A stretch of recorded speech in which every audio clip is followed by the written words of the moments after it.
Hello again, my friends. This is the boy and his dog, and welcome to a Hammerfort special end of year roundup.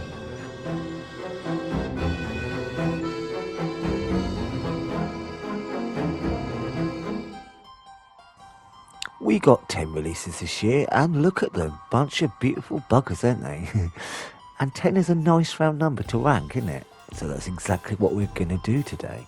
Then we're going to look ahead to what we know. And just to say, barely days ago, we got news of March's release, Spaceways, which I'm excited about. To be fair, when aren't I excited about when it comes to Hammer's releases? So we will be talking about that too. Then, what we predict is going to release and what we would like to see released for the rest of 2026. Your feedback here would be marvellous. Right, so back to the top and time to rank these beauties. Now I am ranking not only the films but the gorgeous releases as well, because that's what we do here. And I'm hoping that will make it a bit more interesting too, otherwise it's always going to be the obvious ones, isn't it? And BTW, this ranking was off the cuff as I recorded.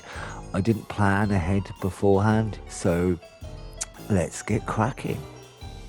Now, it's obvious which ones are going to be at the top. It's going to be the big fellas, isn't it? But it might be interesting the order I do the ones before and which order I do them. But at the bottom, it is blood orange. Now, like, this is a cracking cover. Like, we can't dispute that. And I do enjoy this film. It has a couple of cool characters in it. A couple of the ladies I absolutely adore.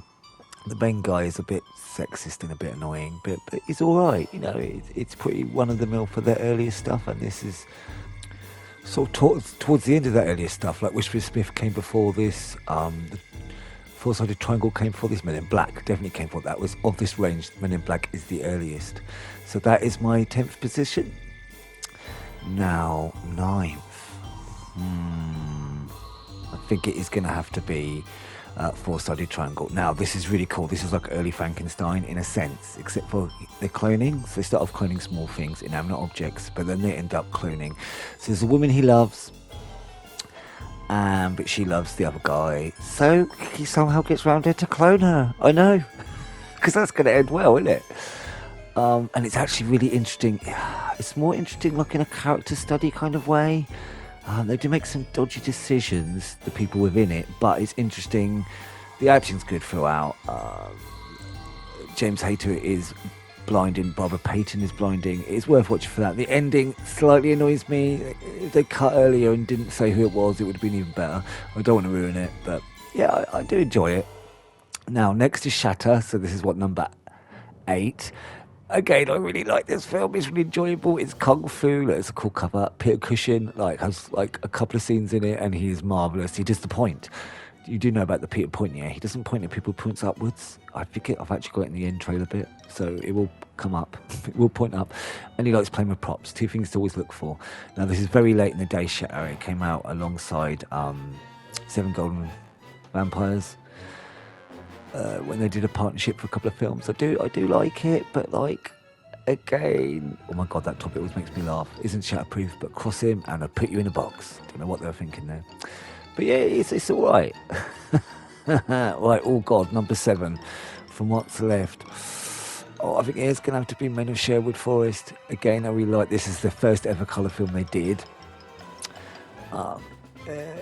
It's much more jollier because there's like the latest one is on here from the 70s, and that one is like it's on TV and it's much darker because that was a pilot that was meant to be for a show but ended up being a film because it didn't become a TV show. But this is vibrant, colourful, a lot of fun. The extras on here are really good as well. They explain why they went for certain colour choices, which I find really interesting. And about the actor who plays Robin Hood in this, because it's a different actor in each one, a bit like Doctor Who. But I do find it quite jolly. The story's a bit mad. There's no Maid Marian, but it's fine. Right, okay, of my next 2, I really do like both of these a lot. Yeah, it's obvious which 2 I'm thinking of here, but I think it's going to have to be Whispering Smith. Now, this is like the latest release. It's a really good film. It's shot really nice. The shadow, the way they used black and white, obviously, it's just beautiful. But it's not the main girl that I'm in love with. I'm forgetting her name now. Was it Alice? It wasn't Alice, was it? I can't remember her name now. But it's not the main girl, it's the other girl that I adore in this. She's just fabulous. She just steals. She doesn't just start with. It's like quietly building up, and then by the end, she's just amazing. I love her. But yeah, that was such a fun film. But yeah, it has to be The Man in Black because I just love the two women in it. When she whizzes past me a cigarette and you know she's scheming, she's wonderful. It's worth watching for them. And for Sydney James to die via a yoga incident. So those are the two reasons for watching this.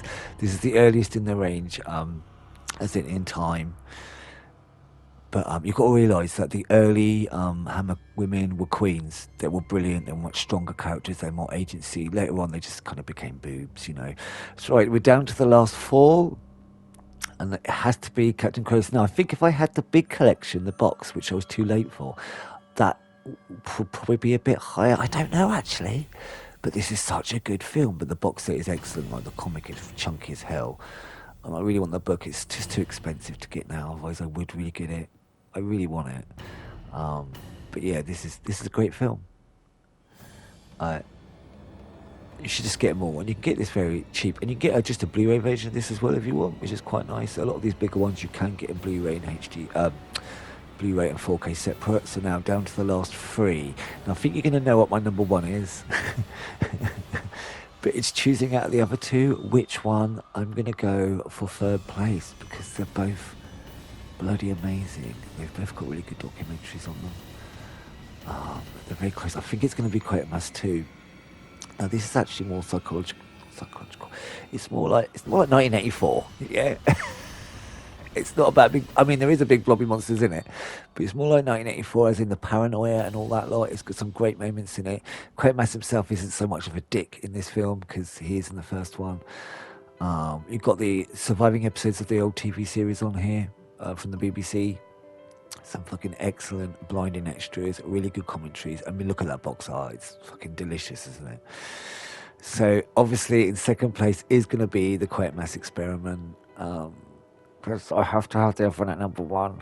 If Dracula was here, that would be hard, wouldn't it? This film has just got some great scenes. The scene at the zoo, like, obviously it upsets me a lot because of animals, but God, the dead ones look really real. And there's a bit where he's hiding in the bushes, you just see his eyes. It's just, I really like everything about this movie. I think it's brilliant, especially if you think this is their first one, their first X-rated film. So of course, that means my number one, it's not really a surprise, is it? It's The Curse of, look how fat this is. It's The Curse of Frankenstein. This is just such a good film. It's not just because it's their first full-on gothic horror in colour. Just look at that art. It just makes you want to foam at the mouth. And the art of the foldy out thing as well is gorgeous. Now, I say not only about the film is amazing, and you've got Christopher Lee and Peter Cushing the first together, but on the sixth disc, and the books and everything, yeah. But on the sixth disc, you've got that amazing, really long documentary with them both narrating, and you get the behind the scenes that literally has me in tears if I watch it. Because they're a lot older. It's Peter Cushing's last thing he did for Hammer, and like, oh my God, it's so touching. But yeah, this is my ultimate for this year. My number one Hammer release of the limited range is The Curse of Frankenstein. I would love to know what yours are, so let me know. What an amazing year of releases for the first year. And that's not even forgetting the two from Studio Canal, The Scars of Dracula and The Horror Frankenstein, which I really like. And Horror Frankenstein has got Mr. Bates in my 70s Hammer crush, man crush. So there you go. Right, so now we talked about the past, it's time to talk about the future. So we know we're getting Stolen Face in February. That's a blinding film. Along with the first of the new range, Hammer presents Cry of the Banshee. And also in February, The Fear in the Dark from Studio Canal. So we start with a busy month. But we now also know we are getting Spaceways in March. So let's take a bit of time to talk about that. So what we have here is an early 50s Hammer space noir with a bit of murder and espionage. Stephen Mitchell, chief engineer on the world's first space station, has the bad luck to be married to a gold-digging shrew. That's what it says. When an unmanned rocket fails re-entry at the same time as his wife and fellow scientists go missing, Stephen is accused of killing them both and hiding their bodies in the orbiting spacecraft. The box art for this release is spectacular in my opinion. I love the cover art so much. This looks to be another beautiful package filled with commentaries and extras on 4K and Blu-ray, with the usual book filled with a decent chunk of mostly new articles from what I can tell. Now, I have seen Spaceways, but an awful copy on YouTube, so it would be great to see it sparkle in 4K and Blu-ray and make a final decision on how I feel about this film. I love it when their collections delve into the more obscure titles in their history. Not only finally being able to see a lot of these films or seeing them released in a decent copy, but also everything you learn about from the extras. Guaranteed without fail, the film will always go up in viewers' estimation. We know we are getting The Man Who Cheated Death in early-ish 2026, and we know we are getting The Crucible with Hammer Presents, so I'm guessing that will release alongside Spaceways. But that's about it for now. They say they have at least one release for every month of next year, starting February. So what do I predict is next, and what I'd like to see next? So we think we got a handle on February and March releases, and we know there's at least one a month. So that's at least 9 more, 10 more. What do you think? 5 big boxes, 5 small boxes, or 4 and 6? Again, you never know. My predictions for the big boxes may be Abominable Snowman. That's amazing. If they are skipping X the Unknown. Something tells me that could be a small box if it's released at all, X the Unknown. I'd like a big box, but you know, Dracula would of course be amazing. I'm not sure if that's one they need to sort out with another company like they did with Curse, but they managed that, so you never know. We are definitely getting more Frankenstein at some point, as the book said, Volume 1, so maybe Revenge. And for Christmas we got an email from Hammer, as though from Baron Frankenstein himself, and within that it stated his work was far from over, so I would say that's further proof. Failing that, they could jump to the next missing monster, the Mummy. They could jump to the end again like they did with Kronos, and release Shatter's partner, The Legend of 7 Golden Vampires. And I'd absolutely scream the house down if you've got any of my 3 70s favourites: Blood from the Mummy's Tomb, Dr. Jekyll and Sister Hyde, and the magnificent The Hands of the Ripper. But if they are coming from anywhere, then maybe more likely be part of the Studio Canal range. It all gets a bit confusing who has what now, doesn't it? Talking about the smaller sets, I'd love to see any Hammer War films. They are surprisingly amazing, and we will be talking about them in the new year. Going back further, I adore Cloudburst to get released, Celia, and The House by the Lake. That's another Sid James one, and he's awesome in that. Honestly, he's great at serious roles too, if only he had been given more chance to. As for the Presents range, until I see more of what we are getting, I can't really predict. Could we be so bold as to dream of Horror Express and the feckin' amazing The Creeping Flesh, my favourite Peter and Christopher non-Hammer team up of theirs? I will be quietly keeping my fingers and toes crossed for those. Oh, I'd so like to know one about The Creeping Flesh. The Creeping Flesh. It is rather wonderful. What would you like to see released in the next wave, and what do you think will be released? Please let me know in the comments below. And until next year, Happy New Year, my friends. And always never forget to keep on keeping on.